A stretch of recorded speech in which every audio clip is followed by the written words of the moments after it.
आज हम लोग कुछ ऐसे फेनोमेना के ऊपर बात करेंगे जो कि हम लोग रोज ऑब्जर्व करते हैं, लेकिन हमें ये समझ नहीं आता कि ऐसा होता क्यों। जैसे कि आपने ऑब्जर्व किया होगा कि ये स्काई का जो कलर होता है ये ब्लू होता है, वहीं सनराइज और सनसेट के टाइम पे जो सन का कलर होता है ये रेड होता है। लेकिन सन जब हमारे सर के ऊपर होता है दोपहर के टाइम पे, नून के टाइम पे, उस समय क्या होता है कि वो हमें येलो कलर का नजर आता है। तो आज हम लोग इन्हीं सारे टॉपिक्स पे डिस्कस करेंगे और इसे टैकल करेंगे। So hello everyone, my self अंश, और आप देख रहे हैं क्लास 10 का सेकेंड चैप्टर जो कि है ह्यूमन आई, और उसी में ही एक कॉन्सेप्ट है जो कि है स्कैटरिंग ऑफ लाइट। तो आज सबसे पहले हम लोग इस स्कैटरिंग ऑफ लाइट को यहाँ पर डिटेल में समझ लेते हैं, और उसके बाद जब ये टॉपिक कवर हो जाएगा फिर हम लोग एक एक करके ये सारे ऑब्जर्वेशंस को क्लियर करेंगे। तो चलिए शुरू करते हैं। जब भी लाइट के रेज, व्हाइट लाइट के रेज जब किसी पार्टिकल के ऊपर पड़ते हैं तो पार्टिकल क्या करता है, उनको बिखेर देता है अपने चारों तरफ। वो जो पार्टिकल होता है वो अपने चारों तरफ बिखेर देता है।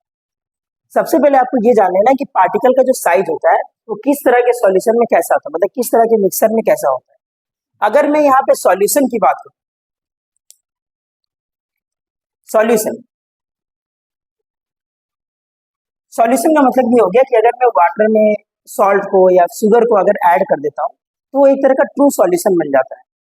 और कभी भी अगर सॉल्यूशन में से लाइट रेज को पास करते हैं तो वहां पे हम लोग को किसी भी तरह का स्कैटरिंग ऑफ लाइट देखने को नहीं मिलता। Scattering of light in the sense कि एक पार्टिकल के ऊपर में, ये मान लो एक पार्टिकल है, इसके ऊपर में अगर लाइट रेज आया, इंसिडेंट हुआ, तो ये लाइट रेज क्या करते हैं, अपना चारों तरफ लाइट को क्या करते हैं, बिखेर देते हैं, फैला देते हैं।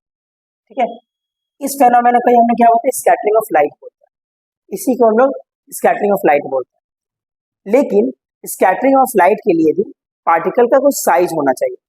अगर पार्टिकल का साइज सॉल्यूशन के पार्टिकल के साइज के बराबर है, जो कि लगभग 1 नैनोमीटर से छोटा है, 1 नैनोमीटर से छोटा हो, लेस देन 1 नैनोमीटर, तब ये पार्टिकल्स होते हैं इस तरह से लाइट को स्कैटर्ड नहीं कर पाते। लेकिन अगर पार्टिकल का साइज बड़ा हो तो फिर वो स्कैटर करने का टेंडेंसी उनके अंदर होता है।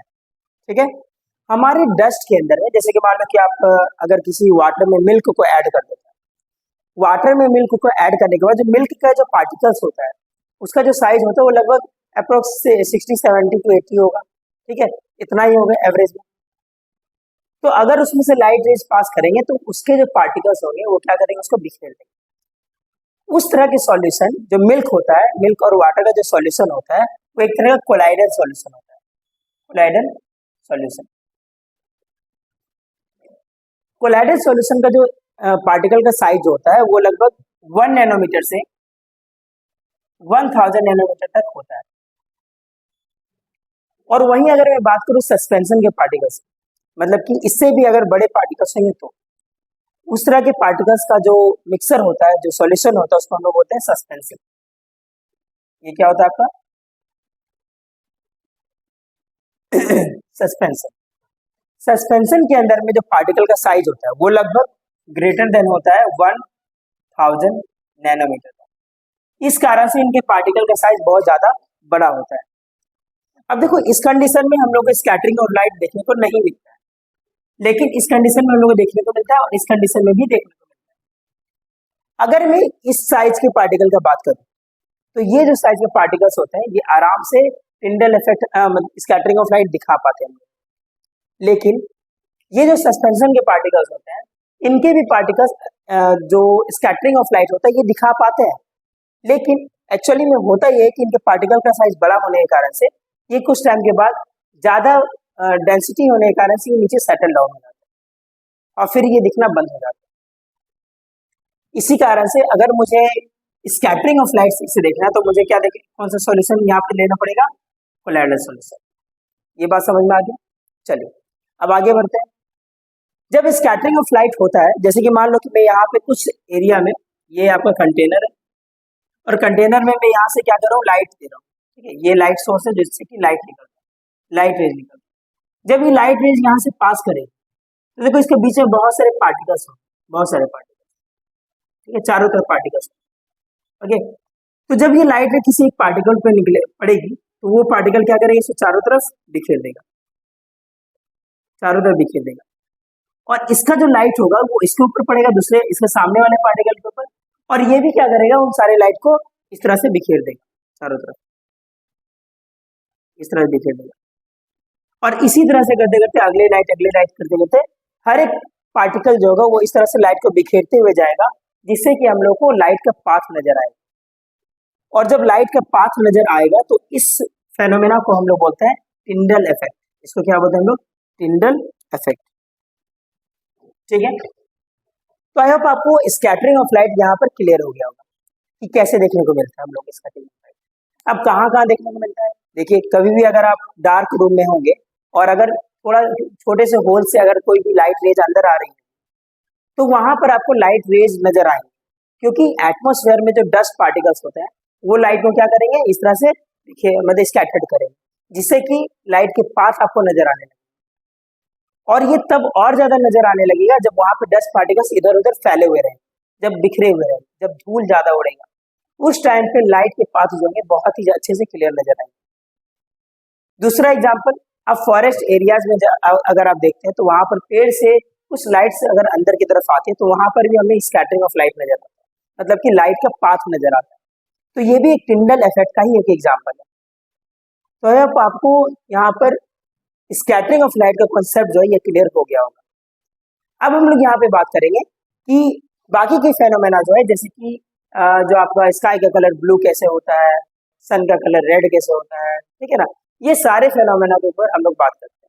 तो चलिए अब हम लोग यहाँ पे बात करेंगे कि स्काई का कलर जो होता है ये ब्लू क्यों होता है। तो इसके पहले एक छोटा सा कॉन्सेप्ट है जो कि आपको यहाँ पर जानना है। देखो, लाइट जो होता है ये एक वेव नेचर का होता है, और अगर लाइट वेव नेचर का होता है तो वो कुछ इस तरीके का दिखेगा। देखो, इस तरीके का।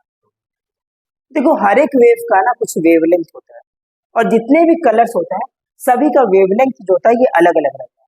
अगर मैं ब्लू कलर की बात करूं तो ब्लू कलर का वेवलेंथ जो होता है बहुत ही कम रहता है, तो वो कुछ इस तरीके का नजर आएगा। लेकिन अगर मैं रेड कलर की बात करूं तो रेड कलर का जो वेवलेंथ होता है ये कुछ इस तरीके का होता है, ज्यादा होता है, तो कुछ इस तरीके का नजर आएगा, थोड़ा फैला हुआ नजर आएगा। देखो, हर एक पार्टिकल का एक नेचर होता है कि वो कम वेवलेंथ वाले लाइट को ज्यादा स्कैटर करता है। और क्योंकि मुझे यहाँ दिख रहा है कि ब्लू कलर का लाइट जो है इसका वेवलेंथ बहुत कम है, इसी कारण से जो पार्टिकल होगा वो ब्लू कलर के लाइट को ज्यादा स्कैटर करेगा। और यही चीज यहाँ पे हमारे एटमॉस्फेयर में भी होता है। जब सन के रेज जो होता है ये हमारे एटमॉस्फेयर में आते हैं, एटमॉस्फेयर में आ रहे हैं, सन के रेज जब हमारे एटमॉस्फेयर में आते हैं तो एटमॉस्फेयर के जो पार्टिकल्स होते हैं, डस्ट पार्टिकल्स या फिर बहुत सारे गैसेस होते हैं जैसे नाइट्रोजन, ऑक्सीजन, है ना, ये सभी गैसेस के पार्टिकल्स भी क्या करते हैं, स्कैटर्ड करते हैं लाइट। तो देखिए यहाँ पर अगर ये इसके ऊपर में फॉल हुआ, ये जो लाइट रेज है अगर इस पार्टिकल के ऊपर में फॉल होता है तो वो जो पार्टिकल्स होते हैं ये लाइट को क्या करते हैं, स्कैटर्ड करते हैं। और क्योंकि ब्लू कलर का लाइट का जो वेवलेंथ होता है ये बहुत ही कम होता है, इसी कारण से ये ब्लू कलर के लाइट को ज्यादा स्कैटर्ड करता है। और हम लोग ये जानते हैं कि जो सन का जो लाइट होता है ये व्हाइट कलर का लाइट होता है, और व्हाइट कलर के लाइट में हम लोगों ने डिस्पर्सन वाले टॉपिक में पढ़ा था कि वहां पर 7 कलर का ये मिक्सर होता है, विबजियो।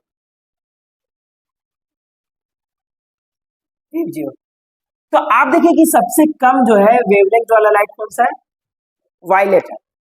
लेकिन व्हाइट कलर के लाइट में जो कि सन से निकलने वाले लाइट होते हैं उनके अंदर में जो वायलेट कलर का जो लाइट होता है ये बहुत ही कम अमाउंट में होता है। और हमारे आई का नेचर भी ऐसा होता है कि हम लोग वायलेट कलर को अच्छे से नहीं देख पाते और ब्लू कलर के लाइट को बहुत ही अच्छे से देख पाते हैं। इसी कारण से यहाँ पर जो लाइट रे जब आता है तो जो पार्टिकल्स होते हैं ये ब्लू कलर के लाइट को बहुत ही ज्यादा स्कैटर्ड करते हैं, बहुत ही ज्यादा स्कैटर्ड करते हैं।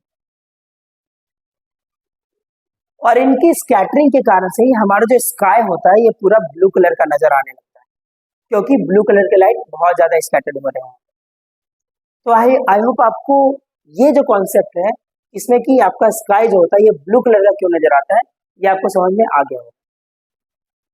चलिए अब हम लोग बात करेंगे नेक्स्ट टॉपिक की, जिसमें कि हम लोग ये बात करेंगे कि सनराइज और सनसेट के टाइम पे जो आपका सन होता है ये रेड क्यों नजर आता है। आइए अब हम लोग यहाँ पे बात करेंगे कि जो मून सन का कलर जो होता है सनराइज और सनसेट के टाइम पे रेड क्यों नजर आता है।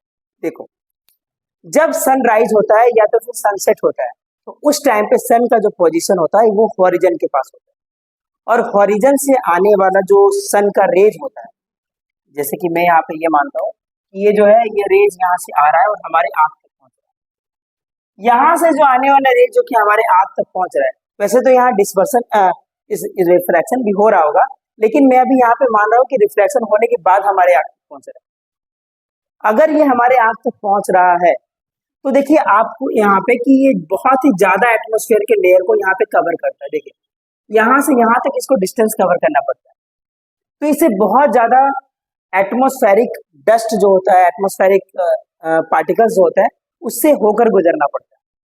और इसी कारण से जो हमारा सन का जो रेज होता है, व्हाइट रेज जो यहाँ से निकला हुआ रहता है, इसका बहुत ज्यादा स्कैटरिंग होता है और बहुत सारे कलर जिनका की वेवलेंथ कम होता है वो सारे लाइट क्या होते हैं, स्कैटर्ड आउट हो जाते हैं और बचता क्या है, सिर्फ रेड लाइट जिसका की स्कैटरिंग बहुत ही कम होता है। इसी कारण से रेड लाइट यहाँ पर बचते हैं और यही रेड लाइट हमारे आंख तक पहुंचते हैं और हमें सन जो होता है वो किस कलर का दिखाई देता है, रेड कलर का दिखाई देता है। तो यहाँ पर भी रीजन क्या है आपका, scattering of light. Scattering of light यहाँ पे जब हो रहा था तो बहुत ही ज्यादा होने के कारण से जो आपका रेज होता है, बाकी के जो कलर के रेज होते हैं जैसे कि विबजियोर में मैंने बताया था, विबजियोर, तो ये सारे रेज होते हैं, ये सब क्या होते हैं, स्कैटर्ड आउट हो जाते हैं और बचता क्या है, सिर्फ रेड बचता है। लेकिन वहीं जब नून के टाइम पे जब सन हमारे सर के ऊपर होता है तो सन का रेज जो होता है वो डायरेक्टली हमारे ऊपर पड़ता है इस तरह से, तो इसे बहुत ही कम डिस्टेंस ट्रेवल करना पड़ता है एटमॉस्फेयर का। इसी कारण से बहुत ज्यादा स्कैटरिंग ऑफ लाइट नहीं होता है, लेकिन कुछ स्कैटरिंग ऑफ लाइट यहाँ पर हो जाते हैं जैसे कि इंडिगो, ब्लू, ये सब का स्कैटरिंग ऑफ लाइट हो जाता है। और हमें यहाँ पे जो हमारे आंख तक पहुंचता है जो लाइट, वो कौन सा पहुंचता है, वो ग्रीन, येलो, ऑरेंज और रेड का कॉम्बिनेशन पहुंचता है और इनका ही कॉम्बिनेशन हम लोग को येलोइश कलर प्रोवाइड करता है। और हमें इस टाइम पे जो सन होता है ये हमें किस कलर के नजर आते हैं, येलोइश कलर के नजर आते हैं।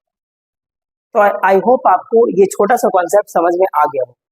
यहाँ पर भी रीजन क्या है, स्कैटरिंग ऑफ लाइट। चलिए अब एक और क्वेश्चन के ऊपर हम लोग डिस्कस करते हैं। स्काई के ऊपर में जब क्लाउड्स होते हैं तो बहुत बार क्लाउड्स का कलर जो होता है ये किस कलर का दिखाई देता है हम लोग को, व्हाइट कलर का दिखाई देता है। तो ऐसा कैसे पॉसिबल है, अगर एटमॉस्फेयर में लाइट रेज का स्कैटरिंग हो रहा है तो इन्हें भी मतलब कि ब्लू कलर का नजर होना चाहिए, लेकिन ऐसा हो क्यों रहा है। तो देखिए आपको एक छोटा सा चीज याद रखना है कि जब मैं बोल रहा था कि 1 नैनोमीटर से लेकर 1000 नैनोमीटर तक का जितने भी पार्टिकल्स होते हैं ये सारे पार्टिकल्स होते हैं ये स्कैटरिंग ऑफ लाइट करते हैं, ठीक है, स्कैटरिंग ऑफ लाइट करते हैं। अब देखिए यहाँ पर जितने भी कलर है जैसे कि रेड कलर हो गया, यहाँ पे वायलेट कलर, अगर किसी भी पार्टिकल का साइज जो है इसके वेवलेंथ के, देखिए ये वायलेट कलर है, वायलेट कलर के वेवलेंथ से कम होता है, ध्यान से सुनिएगा इस चीज को, कि अगर पार्टिकल का साइज वायलेट कलर से के वेवलेंथ से कम होता है तो वहां पर किसी भी तरह का स्कैटरिंग नहीं होता है, वो पार्टिकल स्कैटरिंग ऑफ लाइट नहीं कर सकते हैं, वो किसी भी कलर को स्कैटर नहीं कर पाते। लेकिन अगर पार्टिकल का साइज और उसी तरह से मतलब कि पार्टिकल का साइज अगर रेड से ज्यादा होगा, रेड का जो वेवलेंथ है अगर उससे भी ज्यादा होगा पार्टिकल का साइज, तो भी वो पार्टिकल जो होगा वो सबको क्या करता है, एक साथ में स्कैटर्ड करता है, एक जैसा स्कैटर्ड करता है। जितना अमाउंट में इसको स्कैटर्ड किया उतना अमाउंट में रेड को भी स्कैटर्ड किया। इसी कारण से जो आपके क्लाउड होते हैं इनके अंदर में जो पार्टिकल्स होते हैं, जो डस्ट पार्टिकल्स होते हैं, उनका जो साइज होता है वो रेड कलर के वेवलेंथ से ज्यादा होता है।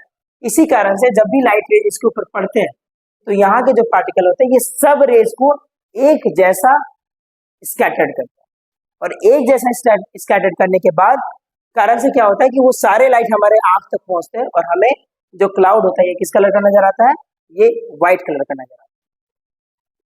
तो चलिए ये सारे कॉन्सेप्ट हैं जो कि आपको जानने थे, इससे रिलेटेड एग्जाम में क्वेश्चन भी पूछे जाते हैं। आई होप आप इसका आंसर बहुत ही अच्छे से कर पाएंगे।